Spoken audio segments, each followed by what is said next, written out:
So hi guys, welcome back to one more video of economics. आज इस video में हम बात करेंगे एक नए चैप्टर के बारे में जिसका नाम है price determination under perfect competition.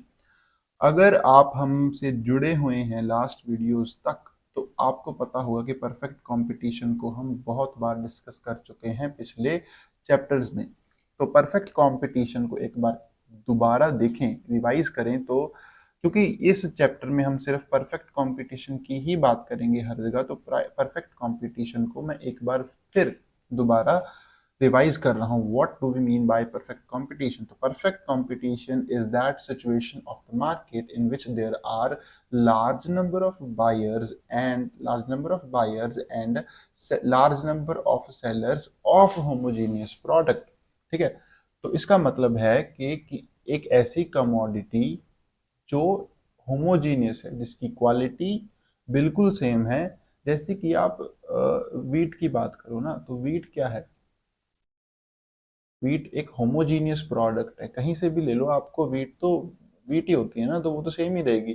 तो इसको कहते हैं होमोजीनियस प्रोडक्ट। ठीक है, लार्ज नंबर ऑफ बायर्स हों और large number of sellers present हों किसी मार्केट में फॉर ए होमोजीनियस प्रोडक्ट, इस टाइप ऑफ मार्केट को हम क्या कहते हैं? परफेक्ट कंपटीशन मार्केट कहते हैं। सबसे इंपॉर्टेंट पॉइंट जो परफेक्ट कंपटीशन मार्केट में होता है, that is a firm in a perfect competition market is price taker not a price maker. मतलब जो भी प्राइस इंडस्ट्री डिसाइड करती है वो ही एक फर्म और एक इंडिविजुअल प्रोड्यूसर को एक्सेप्ट करना पड़ता है, वो खुद प्राइस मेकर नहीं होता। इसका मतलब कोई भी फर्म अपनी डिमांड और अपनी सप्लाई के अकॉर्डिंग प्राइस को शिफ्ट नहीं कर सकता। वो शिफ्ट जो प्राइस में चेंजेस होंगे वो कौन करेगी? इंडस्ट्री करेगी, मार्केट फोर्सेस करेंगी। ठीक है, ये बात आपको बिल्कुल याद कर लेनी है, समझ लेनी है कि एक इंडिविजुअल फर्म और प्रोड्यूसर कभी भी प्राइस मेकर नहीं होते इन परफेक्ट कंपटीशन मार्केट। ठीक है, अब हम आगे बात करते हैं। आगे there are some features of perfect competition market. सबसे पहले है large number of buyers and sellers but their size is small. क्या मतलब है इसका? देखो, अभी हमने बात करी कि एक परफेक्ट कंपटीशन ऐसी मार्केट है जिसमें large number of buyers and sellers present होते हैं, बट उनका जो साइज होता है वो स्मॉल होता है। मतलब वो इतना कम कंट्रीब्यूट करते हैं कि उनकी डिमांड, एक सिंगल फर्म की डिमांड और सप्लाई, सॉरी, फर्म की डिमांड नहीं, एक सिंगल इंडिविजुअल की डिमांड और एक सिंगल फर्म की सप्लाई को अगर प्लस या माइनस भी कर दें तब भी कोई मार्केट में इतना इम्पैक्ट नहीं आता है। इसलिए हम कहते हैं कि एक इंडिविजुअल फर्म कभी भी अपनी सप्लाई के अकॉर्डिंग, अपनी डिमांड के अकॉर्डिंग प्राइस को चेंज नहीं कर सकती है। ठीक है, तो उनका साइज इतना स्मॉल होता है कि वो प्राइस को इम्पैक्ट नहीं कर सकते हैं। ठीक है, सेकंड है होमोजीनियस प्रोडक्ट। जो प्रोडक्ट है वो बिल्कुल सेम रहता है। परफेक्ट नॉलेज, परफेक्ट नॉलेज होती है प्राइस के बारे में सभी को। Free entry and exit of firms, there are no restrictions on entry and exit. कोई भी फर्म कभी भी एंट्री कर सकती है मार्केट में और कभी भी अपना जो एग्जिट है वो ले सकती है। उसके बाद है परफेक्ट मोबिलिटी। जो फैक्टर्स ऑफ प्रोडक्शन होते हैं वो परफेक्टली मोबिल होते हैं। फिर है फ्री फ्रॉम चेक्स, कोई भी चेक्स नहीं होते, फ्री फ्रॉम चेक्स। फिर है lack of transport and selling cost.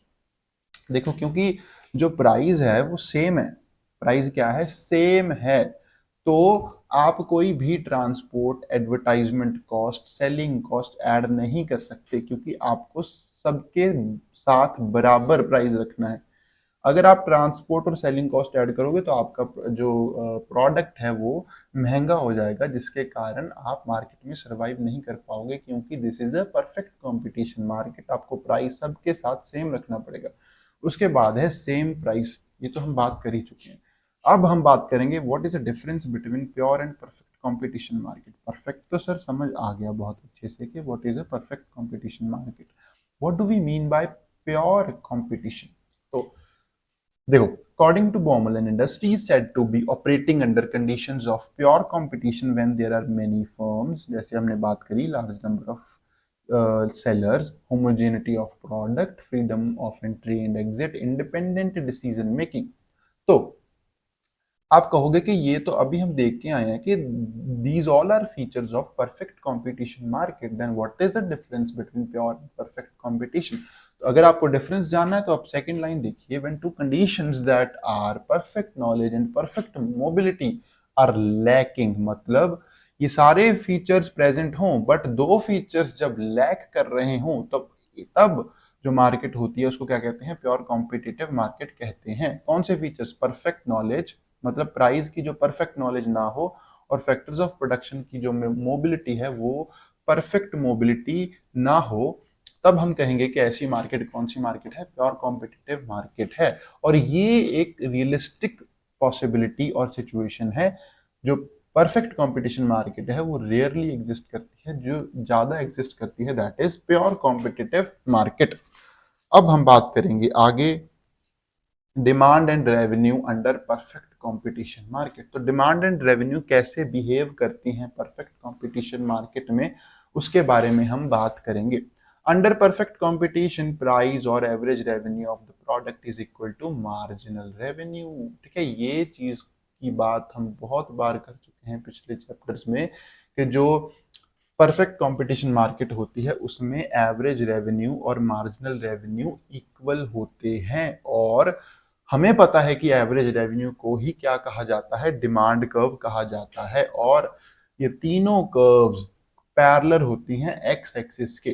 क्यों होती हैं उसको देखते हैं। We can notice any number of units can be sold at constant price of 5 that is fixed by the industry. आप ध्यान से सुनो, देखो ये इसीलिए एक्स एक्सिस के पैरेलल हैं। सबसे पहले what do we mean by parallel to X axis से क्या हमें पता लगता है, हमें पता लगता है कि जो क्वांटिटी डिमांडेड है, जो डिमांड है वो थोड़ी थोड़ी चेंज हो रही है बट जो प्राइस है वो सेम है। ठीक है, मतलब कोई भी डिमांड आ रही हो, कैसी भी डिमांड हो, डिमांड ज्यादा हो डिमांड कम हो, प्राइस सेम रहेगा। आपको सेम प्राइस पे ही प्रोडक्ट को बेचना है। क्यों? क्योंकि अभी हमने बात करी थी कि जो प्राइस है वो कौन डिसाइड करता है, मार्केट फोर्सेस डिसाइड करती हैं, इंडस्ट्री डिसाइड करती है।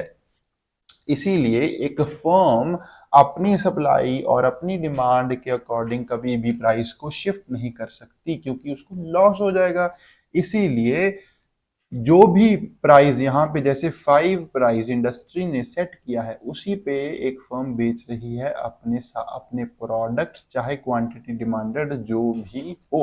ठीक है, अब आपको पता लग गया होगा कि डिमांड एंड रेवेन्यू कैसे बिहेव करती हैं अंडर परफेक्ट कंपटीशन। तो अगर आपसे कोई पूछे तो आप क्या कहेंगे, it is they are parallel to X axis, क्योंकि एक सिंगल फर्म और एक सिंगल प्रोड्यूसर के पास वो पावर नहीं होती कि वो प्राइस को चेंज कर पाए अपनी डिमांड एंड सप्लाई के according. So they act as parallel to X axis.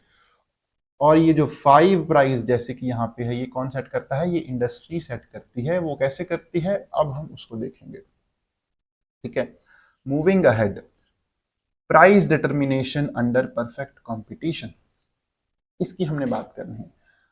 Under perfect competition, price of commodity is determined by industry and not by any seller or firm। अभी हमने पढ़ा aggregate of firms is called industry. ठीक है, मान लिया आपने कहा कि जो प्राइस सेट किया जाता है वो market forces demand and supply set करती हैं, इंडस्ट्री सेट करती है। What is an industry, industry क्या होती है, तो यहाँ पे लिखा है aggregate of all firms is called industry. सभी फर्म्स को अगर जोड़ दिया जाए तो क्या मिलता है, हमें इंडस्ट्री मिलती है। Aggregate of all firms is called industry. Moving ahead, equilibrium price of a commodity is determined by the industry at that point at which market demand for that commodity is equal to supply by the industry।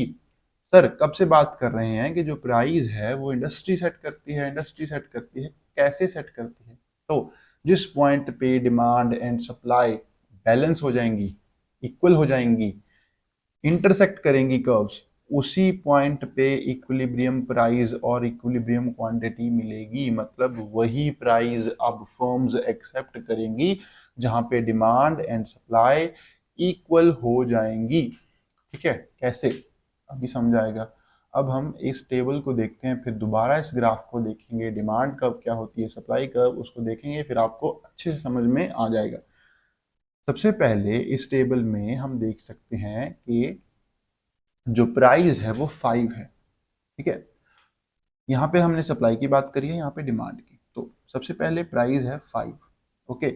But हम एक चीज notice कर सकते हैं कि जो supply है और जो डिमांड है वो एक दूसरे के इक्वल नहीं है। और अभी हमने बात करी जस्ट कि जो डिमांड एंड सप्लाई जिस पॉइंट पे इक्वल हो जाएंगी, बैलेंस हो जाएंगी, उसी पॉइंट को हम इक्विलिब्रियम प्राइस कहेंगे, उसी प्राइस को फर्म्स एक्सेप्ट करेंगी। तो इस पॉइंट पे तो नहीं करेंगी, क्योंकि obviously supply and demand are not equal, तो ये जो प्राइस है ये स्टेबल नहीं है। अब क्या होगा, क्योंकि सप्लाई ज्यादा है मार्केट में और डिमांड कम है, आपको अपनी जो अपना जो सेल है वो तो करना ही है ना, ठीक है, ज्यादा से ज्यादा। तो आप क्या करेंगे, प्राइस कम कर देंगे। ये एक सिंगल फर्म नहीं करेगी, ये मार्केट फोर्सेस के अकॉर्डिंग खुद ब खुद हो जाएगा, प्राइस कम हो जाएगा। जब प्राइस कम होके प्राइस पर यूनिट 4 हो गया, तो हमें पता है कि सप्लाई और प्राइस में डायरेक्ट रिलेशनशिप होता है कि अगर प्राइस कम होगा तो सप्लाई भी खुद ब खुद कम हो जाएगी, क्योंकि producers are not attracted now towards producing that particular good. तो अगर प्राइस कम हो गया तो सप्लाई भी कम हो जाएगी। तो अगर प्राइस 4 हुआ तो सप्लाई 4 हो गई, 40 हो गई, 50 से कम होके 40 हो गई। तो अब डिमांड पे क्या असर आएगा, हमें पता है, लॉ ऑफ डिमांड हमने फर्स्ट चैप्टर में किया था। लॉ ऑफ डिमांड क्या कहता है कि जब प्राइस कम होगा तो डिमांड खुद ब खुद बढ़ जाएगी। तो क्योंकि प्राइस 5 से 4 हो गया, कम हो गया, तो डिमांड बढ़ गई। डिमांड कितनी हो गई, 20 हो गई। अब अभी भी there is disbalance between demand and supply, तो अभी भी प्राइस स्टेबल नहीं रहेगा, प्राइस फिर कम होगा, 3 पे आएगा। क्योंकि प्राइस कम हुआ है तो सप्लाई भी कम हो जाएगी, और सप्लाई जब जब सप्लाई कम हो गई, तो अब क्योंकि प्राइस भी कम हो गया है तो डिमांड क्या हो जाएगी, फिर बढ़ जाएगी according to law of demand. तो डिमांड क्या हो गई, बढ़ गई। अब क्या प्राइस स्टेबल है, यस प्राइस स्टेबल है 30, क्योंकि सप्लाई और डिमांड 30 हो चुकी हैं, दोनों बैलेंस हो चुकी हैं। तो यहाँ पे जो आपको पॉइंट देखने को मिल रहा है, ई पॉइंट, ये जो पॉइंट है ई point, this is equilibrium price. क्या है ये, जो क्यू ई है, देखो जो पॉइंट ई है दैट इज इक्विलिब्रियम पॉइंट, और जो ई क्यू है, ई क्यू है, this is equilibrium price, and O Q is equilibrium quantity. मतलब O Q will be the supply and this Q E will be the price of that product. यहाँ पे balance हो जाएगा। अब यहाँ पे ये चीजें स्टेबल हो जाएंगी, प्राइस क्या हो जाएगा, 3 पे स्टेबल हो जाएगा, ठीक है। बट अगर फर्दर प्राइस कम हो जाए ड्यू टू एनी रीजन, तो फिर वही रूल चलेगा, प्राइस कम हो गया, सप्लाई और कम हो जाएगी, और क्योंकि प्राइस कम हो गया है तो डिमांड फिर बढ़ जाएगी, 40 पे आ जाएगी, ठीक है। बट वी नो स्टेबल नहीं रहेगा, क्योंकि डिमांड ज्यादा है, सप्लाई कम है, तो सप्लाई बढ़ने लग जाएगी। अब सप्लाई बढ़ के फिर से 30 पे आ जाएगी, तो कुछ भी कर लो, 30 will be the equilibrium supply. ये सप्लाई एग्जिस्ट करेगी मार्केट में ड्यू, क्योंकि डिमांड 30 है और प्राइस भी 3 स्टेबल रहेगा मार्केट में। तो इसको कहते हैं, क्या कहते हैं, price determination under perfect competition due to the factors of market, जिसको हम क्या कहते हैं, डिमांड एंड सप्लाई फैक्टर्स, ठीक है। I hope you understood. अगर अभी भी आपको कोई कंफ्यूजन है तो आप कमेंट्स में पूछ सकते हैं, आई विल डेफिनेटली रिप्लाई। तो अब ये इस ग्राफ को भी, इस डायग्राम को भी एक बार देख लीजिए। अभी हमने बात करी कि ये है डिमांड, जैसे जैसे प्राइस कम हो रहा है, क्वांटिटी डिमांडेड बढ़ रही है, तो ये नीचे को आ रही है। और ये है सप्लाई कर्व। अभी हम ऊपर देख के आए हैं कि जब प्राइस कम होता है सप्लाई भी कम होने लग जाती है, जब प्राइस बढ़ता है तो सप्लाई भी बढ़ने लग जाती है, ठीक है। तो ये है डिमांड एंड सप्लाई कर्व्स, जिस पॉइंट पे ये मिल रही हैं, इंटरसेक्ट कर रही हैं, दैट इज इक्विलिब्रियम पॉइंट। और इक्विलिब्रियम पॉइंट पे ही हमें क्या मिलते हैं, इक्विलिब्रियम प्राइस मिलता है और equilibrium supply, equilibrium quantity demanded हमें देखने को मिलती है। तो देखो ये जो ये जो पॉइंट आया है इक्विलिब्रियम पॉइंट, ठीक है, अगर इसको फर्दर एक्सटेंड करें तो हमें अब ये जो डी डिमांड कर्व देखने को मिल रही है, जो ये जो हमें एवरेज रेवेन्यू देखने को मिल रहा है, दिस इज ये वो प्राइस है जो फर्म्स एक्सेप्ट करेंगी, सारी फर्म्स इस प्राइस पे प्रोडक्ट को सेल करेंगी। अब चाहे जो मर्जी डिमांड आ रही हो, उस फर्म के लिए जो मर्जी डिमांड आ रही हो, जब तक एग्रीगेट डिमांड और एग्रीगेट सप्लाई में चेंजेस नहीं आएंगे तब तक ये जो इंडस्ट्री के सेट किया हुआ प्राइस है इसमें कोई भी चेंज नहीं आएगा। मतलब एक बार दोबारा इस पॉइंट को मैं हाईलाइट कर रहा हूं कि एक इंडिविजुअल फर्म के लिए चाहे डिमांड बढ़े चाहे सप्लाई बढ़े कम हो, उसका प्राइस सेम रहेगा। यही प्राइस ओडी प्राइस ही एग्जिस्ट करेगा उस फर्म के लिए, उस फर्म के लिए नहीं, सभी फर्म्स के लिए यही प्राइस ओडी एग्जिस्ट करेगा। अब हम आगे चलते हैं, बात करते हैं कि ठीक है समझ आ गया प्राइस डिटर्मिनेशन कैसे किया जाता है by industry in under perfect competition. अब हमें बात करनी है effects of change in demand and supply on equilibrium price and equilibrium quantity. ये कह रहे हैं कि अगर टोटल डिमांड में और सप्लाई में चेंज आ रहा है तो उससे इक्विलिब्रियम प्राइस और क्वांटिटी में क्या चेंज आएगा। देखो यहाँ पे लिखा है सप्लाई रिमेन्स अनचेंज्ड, अगर सप्लाई से कांस्टेंट फिक्स रहे तो अगर डिमांड बढ़ती है तो हमें पता है, हमने फर्स्ट चैप्टर में देखा था कि अगर डिमांड बढ़ती है तो ये जो डिमांड कर्व है ये ऊपर को चली जाती है, ठीक है।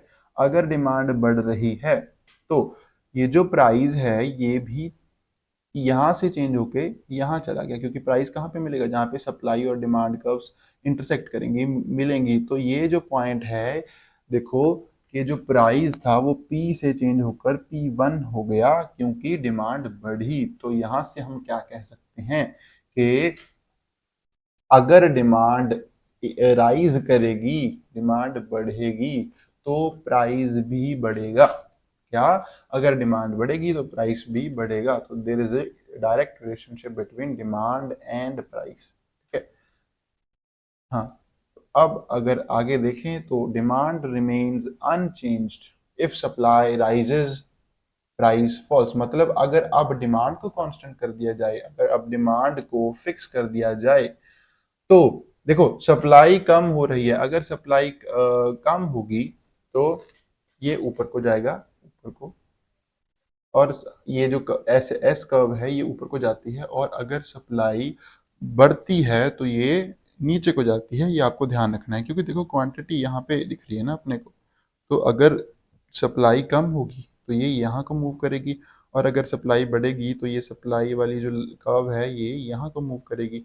तो ये नीचे को मूव कर रही है। देखो एस एस से अगर ये S2 है, अगर इसको S2 करें तो अगर ये S से S2 हो रही है तो ये दैट मीन्स जो सप्लाई है वो बढ़ रही है, और अगर supply if supply rises price false, यहाँ से देख के हमें नहीं बोलना है, हमें इस डायग्राम में देखना है कि अगर सप्लाई बढ़ी है तो क्या प्राइस कम हुआ है या बढ़ा है। देखो पहले प्राइस था P1, यहाँ पे P1, अब जब सप्लाई नीचे हो गई और अब जो सप्लाई और डिमांड कर्व्स हैं वो यहाँ पे मिल रही हैं, तो दैट मीन्स जो प्राइस है वो कम हो गया। तो यहाँ से हमें क्या देखने को मिलता है कि there is inverse relationship between supply and price. अगर सप्लाई बढ़ेगी तो प्राइस कम होगा, और अगर सप्लाई कम होगी तो प्राइस बढ़ेगा, ठीक है। ये था कि अगर change in demand and supply, अगर एग्रीगेट डिमांड और एग्रीगेट सप्लाई में चेंज आए तो क्या, कैसे इक्विलिब्रियम प्राइस और इक्विलिब्रियम क्वांटिटी में इफेक्ट पड़ता है। So now let's talk about what is the importance of time element in determination of price under perfect competition। अभी हमने एक सिंपल चीज देखी कि कैसे इंडस्ट्री प्राइस डिटरमिन करती है under perfect competition on the basis of market forces like demand and supply, ठीक है। तो ये इतना ही नहीं है, इसके बाद there is some importance of time element in determination of price under perfect competition. कैसे वो देखते हैं, यहाँ पे कुछ लाइनें लिखी हैं, अब अगर हम उनको ध्यान से पढ़ें तो हमें समझ आएगा कि what is this time element that we are talking about, what is this time element. तो it is evident from the above discussion that price of a good is determined at a point where its demand is equal to supply। यहाँ तक तो अभी हमने देखा कि price वहां determine किया जाता है जहां पे डिमांड एंड सप्लाई इक्वल हो जाती है। It is our experience that once the wheat arrives at the market, कि अगर एक बार wheat मार्केट में आ जाए तो उसकी सप्लाई कांस्टेंट हो जाती है। जब मार्केट में एक बार wheat आ जाती है सारी, तो अब उसके सप्लाई में चेंज आना इम्पॉसिबल हो जाता है, उसकी सप्लाई कांस्टेंट हो जाती है। बट प्राइस ऑफ wheat फिर भी या तो बढ़ता है या कम होता है। ये किस कारण होता है, तो अभी हमने यहाँ पे देखा कि अगर दो केसेस हैं, अगर सप्लाई को अनचेंज रखा जाए तो जो चेंज आता है प्राइस में वो डिमांड के कारण आता है, अभी हमने देखा, ठीक है। और हमने ये भी देखा कि डिमांड एंड प्राइस में डायरेक्ट रिलेशनशिप है, अगर डिमांड बढ़ेगी तो प्राइस भी बढ़ेगा। हमने अपनी जनरल लाइफ में भी नोटिस किया है, जब किसी क्वांटिटी की डिमांड में इजाफा होता है, डिमांड बढ़ती है, तो उसका जो प्राइस है वो खुद ब खुद बढ़ जाता है, अगर सप्लाई अनचेंज रहे तो। ये बिल्कुल जनरल लाइफ में हम रोज नोटिस करते हैं, ठीक है। तो इस पे बिल्कुल भी कंफ्यूजन नहीं होनी चाहिए, ठीक है। अब यहाँ पे यही लिखा है कि जब सप्लाई कांस्टेंट हो जाए तो जो प्राइस में जो चेंज आता है वो डिमांड के कारण आता है।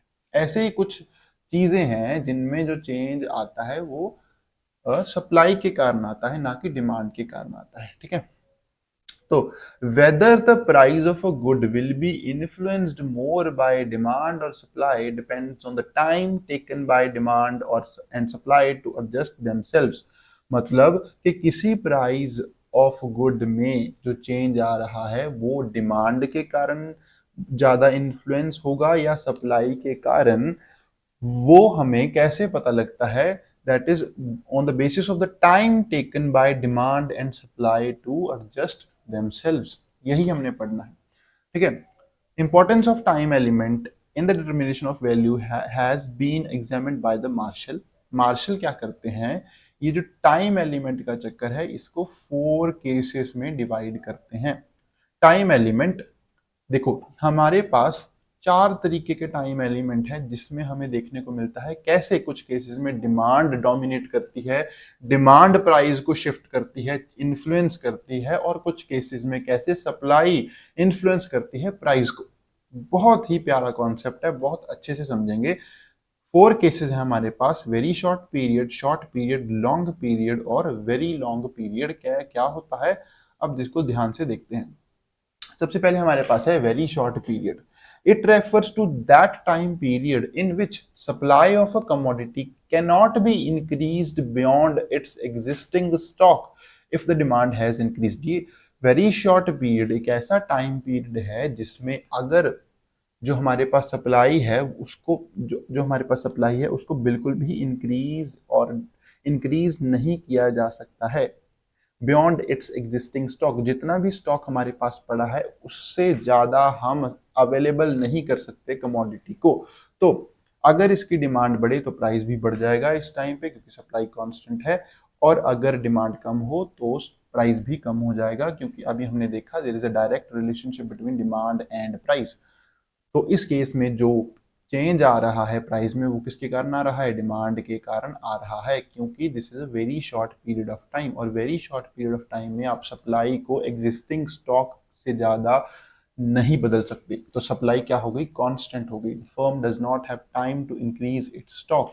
The price that prevails here is market price. तो वेरी शॉर्ट पीरियड में जब आप एग्जिस्टिंग स्टॉक से ज्यादा सप्लाई को नहीं बढ़ा सकते तो वहां पे जो चेंज आएगा प्राइस में वो डिमांड के कारण आएगा। और ऐसे प्राइस को क्या कहते हैं, मार्केट प्राइस कहते हैं। तो अगर आपको पूछा जाए एग्जाम में कि what is a market price, तो आपको क्या कहना है कि the price that prevails in very short period of time, that price is called market price. Very simple. तो अब सेकंड कॉन्सेप्ट की अगर देखें तो हमारे पास है शॉर्ट पीरियड ऑफ टाइम। तो what is a short period of time, It refers to that time period in which supply of a commodity can be increased but only up to existing production capacity। मतलब एक ऐसा time period जहां पे supply constant नहीं होती, इसको change किया जा सकता है, इसको बढ़ाया जा सकता है, बट कब कहां तक बढ़ाया जा सकता है? जहां तक आपके प्लांट की कैपेसिटी आपके पास अवेलेबल है, उससे ज्यादा नहीं। ठीक है, एक ऐसा टाइम पीरियड जहां पे आप सप्लाई को इंक्रीज कर सकते हैं, बट कहां तक? जहां तक आपकी प्रोडक्शन कैपेसिटी है करंटली। तो if the demand has increased, there is not enough time for a firm to install new machines, nor for the new firms to enter the industry। ये एक ऐसा टाइम पीरियड है जहाँ पे आप new machines भी नहीं इंस्टॉल कर सकते और न्यू फर्म्स भी इंडस्ट्री में एंटर नहीं कर सकती। तो क्या तरीका बचा? सिर्फ जितनी आपकी प्लांट की कैपेसिटी है आप वहीं तक प्रोड्यूस कर सकते हैं। तो यहाँ पे जो प्राइस प्रिवेल करता है उसको कहते हैं सब नॉर्मल प्राइस। तो सब नॉर्मल प्राइस कौन सा प्राइस हुआ? जब डिमांड बढ़ी है तो ठीक है, आप सप्लाई भी बढ़ा देंगे up to current production capacity. उसके बाद अगर अब डिमांड बढ़ेगी तो प्राइस में चेंज आएगा। तो यहाँ पे भी डिमांड के कारण चेंज आएगा और ऐसे प्राइस को क्या कहते हैं? सब नॉर्मल प्राइस कहते हैं। ठीक है, तो ये दो केसेस थे जहां पे जो चेंज आ रहा था वो किसके कारण आ रहा था? डिमांड के कारण। क्योंकि अब हम बात करेंगे लॉन्ग पीरियड के बारे में। लॉन्ग पीरियड एक ऐसा टाइम पीरियड है जिसमें डिमांड जितनी मर्जी बढ़ जाए, आप अपनी सप्लाई को इंक्रीज कर सकते हैं either by installing new machinery, और चाहे न्यू फर्म्स एंटर कर जाएं इंडस्ट्री में उस बढ़ी हुई डिमांड को बैलेंस करने के लिए। तो आप डिमांड को सप्लाई के साथ इक्वल कर सकते हैं। इतना बड़ा टाइम पीरियड होता है लॉन्ग पीरियड ऑफ टाइम। तो ऑब्वियसली इसमें जो चेंज आएगा वो डिमांड के कारण तो नहीं आएगा। सो चेंज जो आएगा वो सप्लाई के कारण आएगा। ठीक है, तो ये जो दो केसेस थे, फर्स्ट टू केसेस, इसमें जो चेंज आ रहा था वो किसके कारण आ रहा था? वो डिमांड के कारण आ रहा था। अगर डिमांड बढ़ेगी तो प्राइस को भी बढ़ना पड़ेगा और अगर डिमांड कम होगी तो प्राइस भी कम हो जाएगा, क्योंकि आप सप्लाई में ज्यादा चेंजेस नहीं ला सकते हो। But long period of time में जो चेंज आता है that is because of supply. क्योंकि डिमांड जितनी मर्जी बढ़ जाए आप सप्लाई को बढ़ा सकोगे उसी लेवल तक। ठीक है, क्योंकि न्यू फर्म्स भी एंटर कर सकती हैं और आप न्यू मशीनरी भी इंस्टॉल करके अपनी जो प्रोडक्शन कैपेसिटी है उसको बढ़ा सकते हैं। Last है very long period. It refers to that time period on which basic changes can be affected both in demand and supply। तो जितनी भी आपकी एग्रीगेट डिमांड और एग्रीगेट सप्लाई थी उसमें चेंज आ जाता है, ये इतना बड़ा टाइम पीरियड होता है। ठीक है, क्योंकि ट्रेंड्स चेंज होते रहते हैं और डिमांड किससे इन्फ्लुएंस होती है? Techniques of production. New production techniques आ गई, न्यू इन्वेंशंस हो गई, उसके कारण डिमांड आ रही है। तो ड्यू टू स्ट्रक्चरल चेंजेस यहाँ पे प्राइस में चेंज आपको देखने को मिलता है। सो वेरी लॉन्ग पीरियड में जो टाइम पीरियड एग्जिस्ट, जो प्राइस एग्जिस्ट करता है दैट इज सेकुलर प्राइस, और लॉन्ग पीरियड में जो प्राइस एग्जिस्ट करता है, प्रिवेल करता है, दैट इज नॉर्मल प्राइस। तो आपको ये चारों टर्म्स याद रखनी है: मार्केट प्राइस, सब normal price and secular price. और कौन सा प्राइस कौन से टाइम पीरियड में एग्जिस्ट करता है। क्योंकि अगर आपको ये 4 टाइम एलिमेंट्स अगर आपको क्लियर नहीं है तो नेक्स्ट जो कॉन्सेप्ट्स हैं वो आपको समझ में नहीं आ पाएंगे। तो आपको दोबारा वीडियो देखनी है, दोबारा इसको अपनी बुक से पढ़ना है, सो दैट आपको ये समझ आ जाए कि ये जो 4 टाइप ऑफ टाइम पीरियड्स हैं ये क्या हैं और कैसे ये प्राइस को इन्फ्लुएंस करते हैं। So that was all about this video today.